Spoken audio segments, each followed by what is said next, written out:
Nos enjeux aujourd'hui sont multiples. Un enjeu sur la structure de nos emplois, l'édification de notre masse salariale avec une part titulaire assez importante qui représente 83,8% de notre masse salariale. Donc, les marges de manœuvre, elles sont assez restreintes compte tenu de cette part. Autre enjeu qu'on a également, c'est le développement des emplois sur ressources propres, un enjeu sur notre attractivité de l'établissement. Un enjeu non des moindres aujourd'hui, en ce moment, enfin actuellement, c'est vraiment notre actualité du moment, c'est l'intégration des réformes. Comment on intègre ces réformes sans créer de distorsion, sans créer d'inéquité? On a un enjeu sur le SMIC, la revalorisation du SMIC. Vous devez également tous le connaître sur, il y a un tassement. Aujourd'hui, on a des catégories B, notamment, qui se retrouvent au même niveau, sur les contractuels au même niveau que des catégories C. Et puis, un dernier enjeu que j'identifie, mais qui rejoint ce que je disais tout à l'heure sur l'attractivité, c'est avoir les bonnes compétences au bon endroit. La gestion de la masse salariale, le pilotage masse salariale et emploi, c'est de quelles compétences on a besoin, à quel endroit, comment on les répartit, est-ce qu'on utilise nos moyens de manière la plus efficiente? Alors, nous ce qu'on voit, on voit le pilotage a posteriori, on le compare d'année en année entre les annonces et les résultats. Il y a globalement un niveau de prévision qui est assez correct. Il y a un écart de 1% en moyenne sur les effectifs et la masse salariale entre les prévisions et l'atterrissage. Et je dirais que la situation est quand même un peu paradoxale à plusieurs titres. Le paradoxe, c'est que ça marche plutôt pas mal, mais on ne sait pas vraiment pourquoi.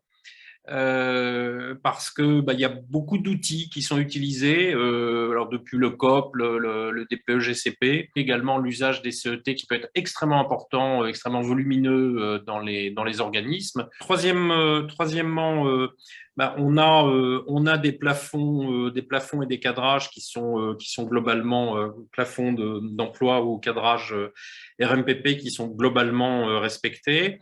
Mais aussi parce que aujourd'hui, la plupart des établissements n'ont pour seul levier de maîtrise des dépenses salariales que les effectifs. Le dernier élément, c'est qu'on a des outils qui sont assez structurants et qui vont inciter les établissements, les organismes à se focaliser sur la modélisation et le suivi d'événements d'entrée-sortie, et donc plutôt sur des variations incrémentales sans forcément de considération pluriannuelle sur les évolutions structurelles, les évolutions en catégorie, les besoins de l'organisme. Et donc, les outils ne se suffisent pas eux-mêmes. Ils peuvent même avoir un effet pervers. La première fois que j'ai fait une mission de ce type, ce qui m'a le plus étonné, c'est la difficulté quand même qu'on avait à bien estimer, bien connaître des chiffres sur le nombre de personnes ou d'emplois qu'on avait dans une structure. Et ça me paraissait assez fou. Et en fait, j'ai bien compris que c'était un peu comme essayer de compter le nombre de bulles qu'on a dans un verre de champagne. Donc, on a toute une partie du travail qui va être justement sur comment on fait pour alimenter correctement notre socle de données et, je dirais, industrialiser, automatiser au maximum cette partie-là.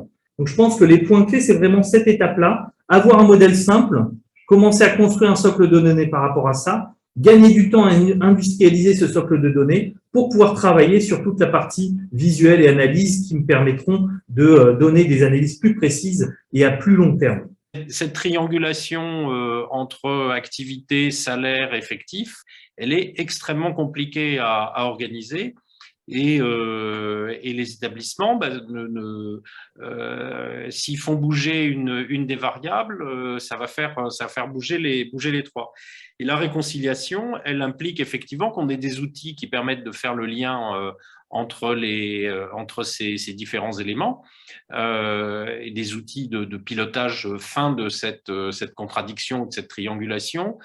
Alors, ça peut être une réconciliation dans le temps avec de la GPEC, effectivement, on se dit, bah voilà, je suis dans un état X, je passe dans un état Y au bout de 3 ans. Ça peut être d'essayer d'échapper à la contradiction temporairement par de la flexibilité salariale. Donc là-dessus, beaucoup d'établissements essaient de gérer la difficulté de fidéliser des talents, non pas en arrosant de plus en plus les salariés avec des augmentations salariales, parce que la plupart des établissements publics n'arriveront pas à suivre, et ça va juste créer une échelle de perroquet entre eux, mais de dire je vais élargir mon vivier de recrutement. Lorsqu'on va cadrer en fait notre mission, il faut absolument reprendre quels sont les enjeux stratégiques de l'entreprise pour lequel on est en train d'essayer de mettre en place ces outils de pilotage, et essayer de voir dans quelle mesure on sait mettre en face de cette stratégie et des plans d'activité l'ensemble de nos effectifs. Et ça va nous permettre justement de regarder, effectivement, de se dire dans le temps, je vais avoir une stratégie à moyen et long terme qui va axer plus de production sur telle partie, moins de production sur telle autre partie. C'est cette courbe-là qu'il va falloir pouvoir traduire en pluriannuel d'un point de vue GPEC. Et pour ce faire, c'est là où il faut avoir un modèle qui est le plus simple possible, c'est-à-dire qui peut aller dans le détail, mais qui est simple à comprendre, simple à modéliser pour pouvoir jouer avec. Il y a plusieurs leviers possibles. On a cette possibilité aussi de jouer maintenant sur différentes natures de contrats, sur des durées de contrat, sur de la vacation, sur de la suppléance. On voit effectivement qu'on est un peu en train de changer de modèle sur la GRH publique, avec une révolution silencieuse, ou en tout cas beaucoup d'évolutions autour de lignes de transformation qui sont assez connectées les unes avec les autres, et qui vont avoir des impacts sur les modes de pilotage.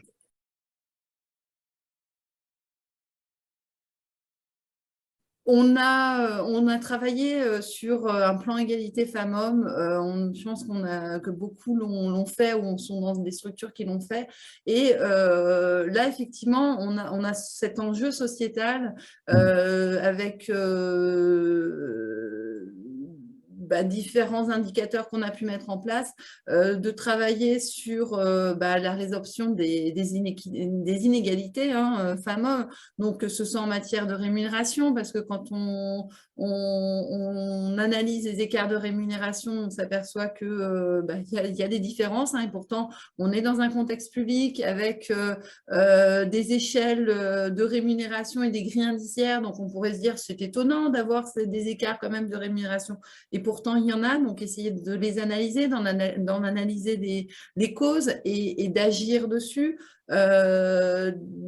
On a sur la gestion de carrière, là aussi on a un enjeu de mieux prendre en compte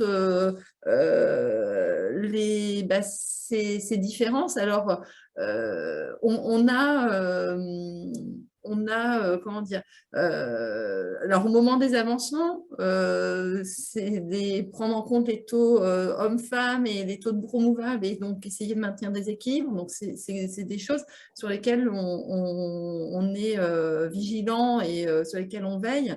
On a mis en place par exemple sur le recrutement des enseignants-chercheurs une présidence des comités de sélection qui est féminine. En matière d'handicap aussi, on mène un certain nombre d'actions.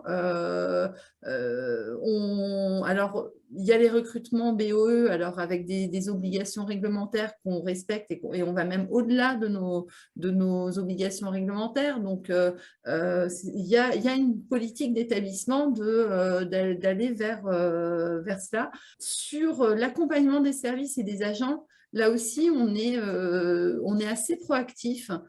Puisque moi, ça fait partie d'une des réorganisations que j'ai faites dans ma direction. organisation où j'ai créé un pôle accompagnement, en fait. Un pôle accompagnement, accompagnement des agents et accompagnement des services. L'enjeu pour moi est d'avoir une approche pluridisciplinaire et d'avoir une approche transversale. Alors, je dirais que dans cette partie-là, effectivement, on ne peut pas avoir un outil qui va nous prémunir ou prévoir tous les éléments. Ce qu'on peut faire, c'est plutôt de se dire, dans cette partie-là, il faut que quand on met en place un dispositif de pilotage, les personnes en charge du dispositif soient complètement à même de modifier, d'enrichir le modèle et soient agiles par rapport à ça. Et on a de plus en plus besoin, en fait, d'avoir des personnes qui vont complètement comprendre la matière qu'ils manipulent et non pas qui vont se cacher derrière un outil et l'outil a dit que telle réponse était tant, point, on s'arrête là. Donc, on est plus dans de la réflexion, de la montée en compétences pour que ces personnes-là puissent adapter les modèles face à des situations qui sont de plus en plus changeantes et qu'on ne peut pas anticiper. Enfin, je veux dire, qui aurait anticipé une pandémie de ce type avec des confinements, etc. Je pense qu'aucun outil ne prévoyait ça. Donc, c'est la capacité plutôt de la personne de réagir par rapport à ça, de se dire comment je fais par rapport au système pour surveiller ces éléments-là et qu'est-ce que je pourrais mettre en place demain pour avoir un élément de surveillance ou pour simuler des sujets de ce type et analyser les résultats derrière.